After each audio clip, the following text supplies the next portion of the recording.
Can you remember any specific ones or specific, instances where a story was being covered and it was talked about, here's a delicate matter and this is why it's a delicate matter?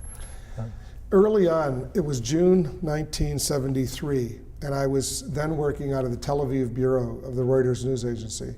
And the chancellor of West Germany, Willy Brandt, was making the first visit to Israel by a German leader since the Holocaust, since the end of World War II. So it was a huge story. Willy Brandt comes to Israel, first German chancellor to visit the Jewish state after World War II. I was the low man in the Tel Aviv bureau, the low person. So he was going to be there for almost a week, and everybody was divided who would cover his address before the Knesset, Israel's parliament, who would cover his meetings with Golda Meir, the prime minister, who would cover all sorts of other things. And he was going to go visit Masada, this mountaintop Roman fortress from 2,000 years in the desert. A lot of German young college students had come in the 60s and 70s on archaeological digs. And he was going to go visit Masada. And so Jewish zealots 2,000 years ago, instead of giving up to the Romans, they committed suicide, basically, fought and died. And it's a very historic event. So Reuters said, you go and cover this. So I remember driving down from Tel Aviv. We got there very early. It was June, so it was already hot. And he was going to be landing, I think, at the top of Masada around 8 o'clock in the morning. So I was there by 6. We made our way to the top on these cable cars. And as he was coming down on his helicopter to land on a flat area, a gust of wind, all of a sudden out of the blue, and this happens in the desert sometimes, appeared out of nowhere and began lifting and jolting his helicopter. It was an Israeli military helicopter. And as it was maybe 20 feet off the ground, you could see it was not in a good position. There were about 70 or 80 journalists who were there covering it, and we were behind a little barrier. But here I was, a young kid, and I'm saying to myself, oh my God, the Chancellor of Germany, the Foreign Minister of Germany, the Israeli leadership, they're in this helicopter, and it looks like it touches down, and the wind begins to push it, and it's about to go over the precipice, over the side, and then there's like a 2,000-foot drop to the bottom of this mountain. And I said to myself, wow. Miraculously, amazingly, there was this 3-foot wall at the bottom, right at the edge, and the wheels of the helicopter caught that wall, and the helicopter stopped and didn't go over. Even when the wheels caught it, we thought the wind was still going to blow it over, and all these people would die. It stopped. The next thing I knew, Yigal Yadin, who was Israel's foremost archaeologist at the time, forever, former chief of staff of the Israeli army, deputy prime minister, he pushes Willy Brandt out of the helicopter. The foreign minister of Germany, the other, and they all get out. And they were okay. I think the foreign minister broke his arm. Chancellor Willy Brandt was okay. He was shaken but not hurt. So the Yigal Yadin, to his credit, sees what's happening, sees the media is there. We're on top of this mountain, and he immediately says, "Are you okay?" And Chancellor Brandt says, "I'm okay." The foreign minister was not okay, so they took him aside. And he says, "Let's go on the tour. Are you ready to continue this tour?" And Willy Brandt said, "Yes." And so they began the tour, and he said, "Well, here are German archaeology students." I had a dilemma. I said, what do I do? Here I am at the top of this mountain. Do I continue for what was supposed to be about an hour and a half tour, or do I try to break the story of what happened? Now, there were no cell phones in those days. One of the things that Reuters had taught me early on, when you see breaking news in those days, you got to find a telephone, and you got to call somebody and start dictating a story. That was the only way to do it. There's no internet, nothing like that. When I got there at 6 o'clock in the morning, at the bottom of Masada, there was a little coffee shop or a little tourist shop, and I remember that there was a payphone. And one of my mentors at Reuters always said, look for a payphone and make sure you have a lot of coins, because you never know when you're going to have to make a call. So In Israel, the payphones were, I don't know about now, but in those days they had tokens that you'd put in, and they'd last for 30 seconds or 45 seconds, and then they'd swallow it up, and then you'd have to put more in. So you could put a bunch in. And I only had maybe 5 or 10 tokens, not many. But I figured if there was an emergency, it never dawned on me. Everybody thought this was just going to be a little sightseeing, color story, German Chancellor visits Masada. We didn't know that he was almost going to die. So I had to make a decision, do I stay on the tour, or do I get to that one phone and start and break the news? And I said to myself, I work for a wire service, 24 hours a day. It's now 8 o'clock in the morning, people are interested. So I left. I saw what was going on. I ran to the trolley car, and the Israeli soldier, said, nobody's allowed to go down. And I started screaming at him. I said, please, you got to let me go down. I work for a wire service. I saw AP was there. I saw UPI was there. And I didn't know what they were going to do, but I had to get down there. And finally, I talked him into taking me down. I get to this one payphone, and I put my tokens in, and I call the Tel Aviv bureau of Reuters, and Colin Bickler, who was then one of the senior guys, he's on the other line. He's originally from New Zealand. He had just come to Israel from Vietnam, because the Vietnam War was winding down, the Middle East was winding up. And he said, and I said, Colin, I only have a few of these tokens. Here's my number at this payphone. Call me right back, please. And it was a bad connection. And he said, what's going on? I said, just take this number down. I got a big story. Call me right back. And then he said, well, what is happening? And I said, write down the number. And I used some bad words. And I said, just write down the number. And I gave him the number. And by the last number, I wasn't sure he had heard it. I didn't know if the connection got through. It was really scratchy. And I hang up the phone. I got no more tokens. And I'm waiting for whatever seemed forever. And finally, after a few minutes, he connected with me. The phone rings, and now it's on his dime, so he can talk as long as he wants. So he said, what's going on? I told him what was going on. He said, all right. They did a bulletin, news alert, whatever they called it, and it was called a bulletin in those days. A helicopter carrying West German Chancellor Willy Brandt nearly blew off the top of Masada. The Chancellor was shaken but unhurt. That was like the news alert. And we filed it. It caused a big stir, especially in Germany, in Europe, in the United States. It was a big story. So then the journalistic dilemma, the ethical question came up, because I started giving them color, and I started giving more details, and we started moving more paragraphs on the wire, which was our job. The other journalists start coming running down from the trolley car from the top. There's one phone there. That's it. Now, Colin Bickler said to me, if you hang up the phone, I don't want you to hang up the phone until his helicopter has gone, he's back out of there, and he's gone. You're going to be under enormous pressure, because everybody's AP, UPI, New York Times, and all the German media, they're all going to want to use this phone. You're going to be fired if you get off the phone. We're staying on this phone until that helicopter is safely out of the way. So, I did it. I stayed on the phone. I had all these other journalists who wanted to kill me, basically, because they wanted to. But that was one of the initial ethical dilemmas I faced early on. Was it the right thing? Did I do the right thing in refusing to give up that one line, or should I have shared it with the competition? I think I did the right thing. It's a competitive world out there. We were reporting the news. If that helicopter, upon taking off the second time, would have crashed, and helicopters are not smooth all the time, we wouldn't have had any way of communicating that. There's no live Israel television, Israel radio. Nobody was broadcasting this live or anything. So I learned at that time that it's a competitive business, the news business.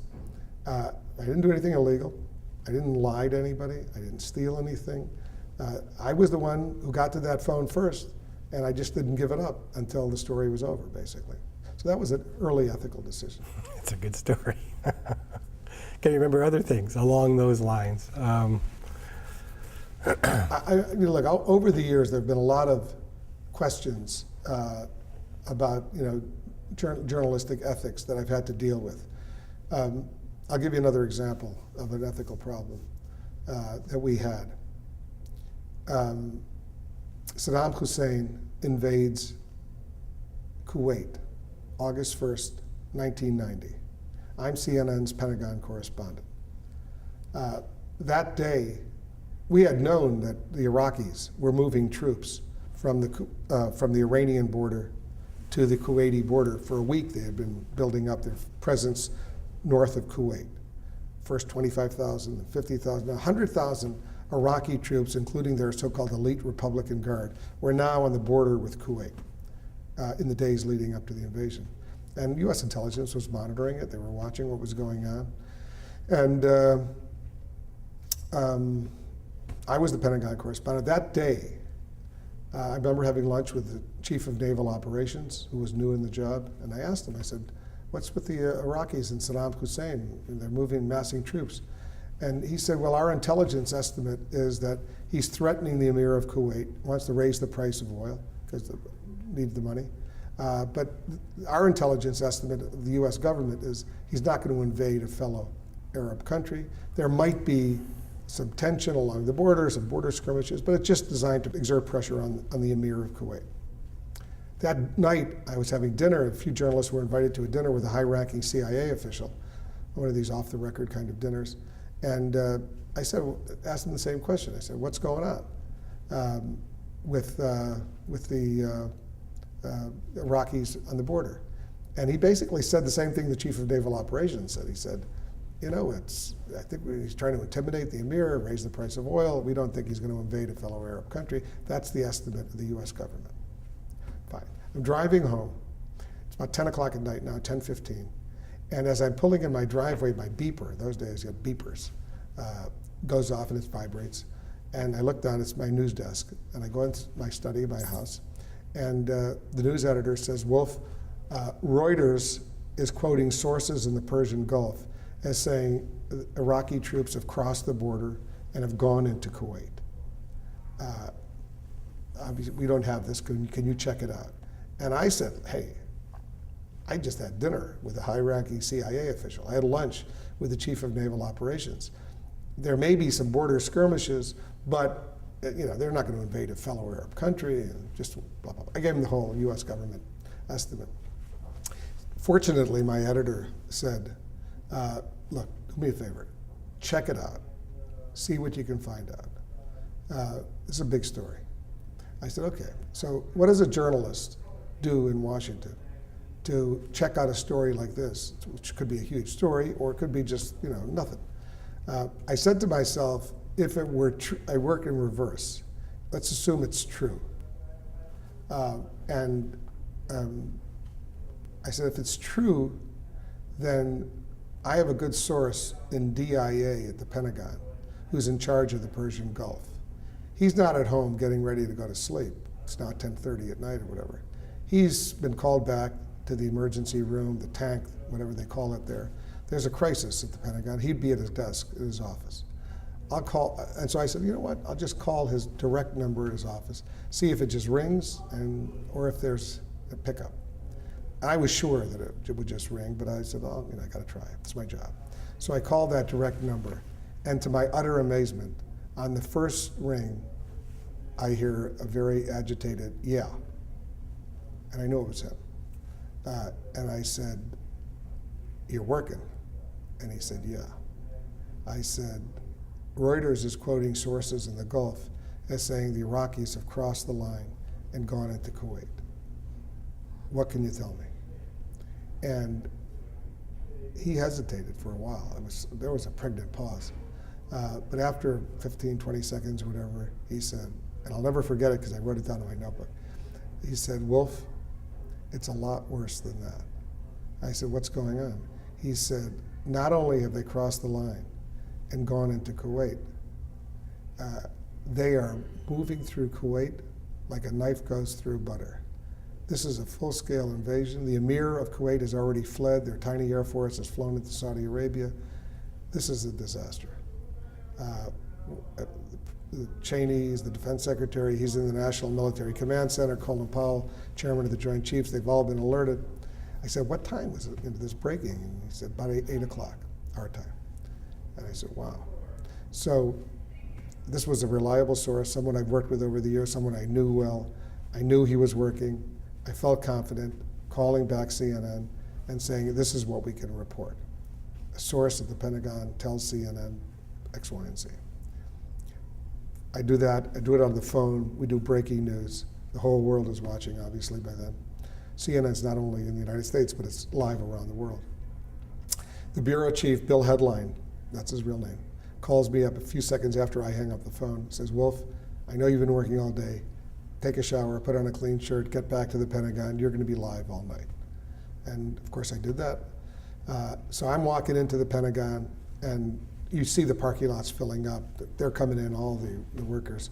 In those days, if the Russians wanted to know if there was a crisis, they could send their satellite over the parking lots at the Pentagon. If they see a lot of cars there, they know there's a crisis. So it's now midnight, I'm on the air, and I report what I knew. I didn't know a whole lot more. I had spoken to one or two more people, but I really didn't have much more information. And I remember the anchor saying to me in a follow-up question, so Wolf, what's the Bush administration going to do about this? This is the first President Bush. And I felt like saying, beats me, I have no clue. But you can't say that on television, so I said, well, in the week leading up, the officials were saying there's no treaty alliance with Kuwait, there's no formal recognition of any treaty pact or anything like that. The Kuwaitis, the Saudis, they never wanted to have US troops there. They wanted them to be over the horizon, Diego Garcia in the Indian Ocean or someplace. So I said, there's probably not a whole lot the US can do right now. And that's what I said, something along those lines. And we had a little exchange like that. I come back to my office, and I got it, even before I could sit down, the phone is ringing. I pick up, and it's a high-ranking Pentagon official, very high-ranking. And he said, Wolf, we're watching you in the National Military Command Center. We just saw your report. And that didn't instill a whole lot of confidence in me that they were the National Military Command Center watching my report. I'm saying to myself, don't they have better things to do than watching my and he said, don't you know what you've just done? And I said, help me.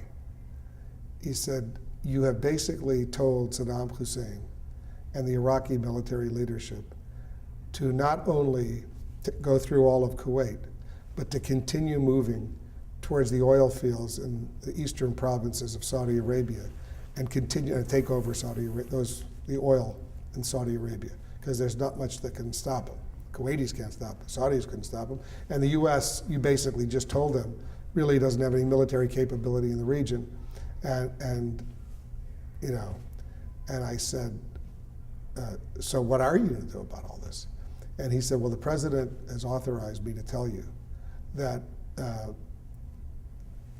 he is not ruling out any option, including the military option, in stopping the Iraqis and preventing and making sure that this does not survive or whatever. And I said, can I report that? I said, yes, you can report that. Now, it was clear to me that they wanted to send a message to Baghdad. And in the olden days, they would get through some Swiss embassy or send a diplomatic message with a démarche or whatever. They didn't have the time because they were moving. It was daylight, it was now morning in Kuwait, and the Iraqis were moving. And the fastest way they could send a message to the Iraqis was through me. This military guy had said to me, he said, Wolf, when you're standing at the Pentagon in the briefing room with the map of the world behind you, the American flag behind you, the podium seal of the Department of Defense behind you, and they're watching you in Baghdad as they were, they don't see you as CNN, Wolf Blitzer, private journalist. They think you are the Pentagon. They don't understand that you're just a reporter. They think you're the United States, and when you just say there's not a whole lot the U.S. can do, at least in the short term, to stop this, they're going to be encouraged. So the dilemma I faced, I said to myself, well, I know they're using me because they want to send a message. On the other hand, there's news. The President of the United States, I have just been told by a senior Pentagon official, is issuing a warning that all options are on the table, including the military option in stopping the Iraqis. Now, if the President of the United States conveys that message through an official of the Pentagon to me, do I report it or do I not report it? My attitude was, I report it. It's news. Am I at the same time being used, quote, or to send a message? Of course, I understood that. But I understood also that I had to get the news out. And obviously we know what happened in Operation Desert Shield and Operation Desert Storm in the 6, 7, 8 months that followed. But it was an initial ethical dilemma that I felt that I had, that I think I made the right call on that one. And I'll give you one more ethical issue that came up later in January of 1991, if you're interested. Are you interested? Absolutely, yeah. Okay. The war starts, the air war starts, and the U.S. is pounding Baghdad. In retaliation, Saddam Hussein starts launching Scud missiles into Saudi Arabia and into Israel. And some of the first Scud missiles that he launched landed in Israel. And I remember the first one that landed in Israel. The Israelis announced, and the U.S. announced, the Iraqis announced, the Scud missile was fired, landed in Israel. Now, I had worked at Israel for the Reuters news agency. I knew Israel. I was curious. Where did that Scud missile hit? What kind of damage did it cause? So I call up my sources at the Pentagon, and they tell me the Scud missile lands in Ramat Gan, which is a suburb of Tel Aviv, not far from the Diamond Exchange, the Diamond Mart. I knew exactly where it was. It hit a building, but it didn't cause any loss of life. A couple people were injured, nobody dead, caused some damage to the building. And I report, I go on the air, and I say that initial Scud that lands in Israel landed in the suburb of Tel Aviv, Ramat Gan, near the Diamond Exchange. Which I thought, I come back to my desk, I get another angry phone call from a senior Pentagon official saying, Wolf, what are you doing? And I said, help me. I don't know. I must be doing something wrong. He said, why are you becoming a spotter for the Iraqi military? I said, what? He said, why are you telling them where their Scud missile lands? Don't you realize that if they adjust it, they were aiming for the Israeli Defense Ministry, which was about a mile away from that spot. And if you're telling them that they have to adjust their calculation a little bit and they'll hit the Israeli Defense Ministry, which is what they were trying to do. And you basically just told them how to do it. And I said, well, I didn't realize that. So I faced an ethical dilemma. Do I suppress this from now on? Specific details, where the missile lands? I consulted with our CNN executives, our news executives, and we all made a decision, and then all the major news organizations agreed with us, that from then on, whether in Saudi Arabia or in Israel or anyplace else, we wouldn't say where the missiles landed. We would just give a generic, they landed in central Israel. Wouldn't say what cities or anything, or they landed in central or eastern Saudi Arabia. We wouldn't say Riyadh or Tehran or anything like that. We would just, because we didn't want to start becoming spotters for the Iraqi military. So we suppressed that news. Now, was that a journalistically ethical decision? In my opinion, it was, because as much as we're news people, we're also human beings, and we don't want to do anything that's going to allow people to die, whether U.S. soldiers in Saudi Arabia or Israelis, or, we're not going to do anything like that. So we made that call that we were going to suppress and not give the specific location of where these Scuds, and he launched a lot of Scuds. We knew where they were landing, but we never, after that first burst by me, nobody else ever reported that. Again, we would just say generically where they landed. Did you explain to viewers Yes, we did. that you knew that, but you were suppressing? I was totally transparent with the viewers, and I would say, we know where these missiles are landing, but we're not going to tell you, and here's why. And my belief over all of these 35 years, or almost 40 years of being a journalist, has always been, if you're transparent with the viewers or the readers or the listeners, you're honest with them, you tell them why you're making these decisions, they'll accept that. It's only when you try to conceal something and mislead or whatever, then you get into journalistic ethical trouble. But if you're honest with them, they'll appreciate it. Now, over the years, there have not been many cases where we've suppressed information for national security considerations. There have been times, and it's got to be a great case that the government makes when we do that. But and it almost always has to be lives are at stake. There must be. I also wanted to go back to the run-up to the Iraq War, and when people look back now, and I know both the New York Times and the Washington Post printed these sort of mea culpas that we were too credulous, we focused sort of over much on the administration's case for the war, and not enough on the skeptics who were saying, well, wait a minute, he doesn't really have the weapons of mass destruction. There doesn't seem to be a whole lot of evidence of any kind of cahoots between Saddam Hussein and Osama bin Laden. When you look back on that coverage now, I mean, how do you evaluate it? I think we could have done a better job. It's hard. You know, we did have skeptics on. On my shows, I had Dr. Hans Blitz, who was the UN weapons inspector. I had Dr. Mohammed al-Baradei, the nuclear, the IAEA Secretary General. I had skeptics who were on saying, well, it's not true. And even some members of Congress, Senator Bob Graham of Florida was a skeptic, and I had him on often.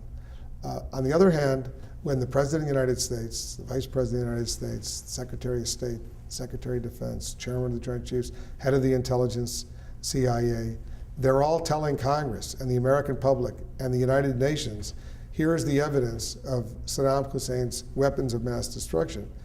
You got to report that. I mean, if the CIA director says that, if Colin Powell, that was the Secretary of State, goes before the United Nations Security Council with his pictures and diagrams, and you got to report that. Should we have been more skeptical in our reporting? Probably. Certainly now that we know that there were no stockpiles of weapons of mass destruction, and there was not much of a nuclear program, if at all, no biological or chemical weapons. They had a capability to develop them, but they didn't have any.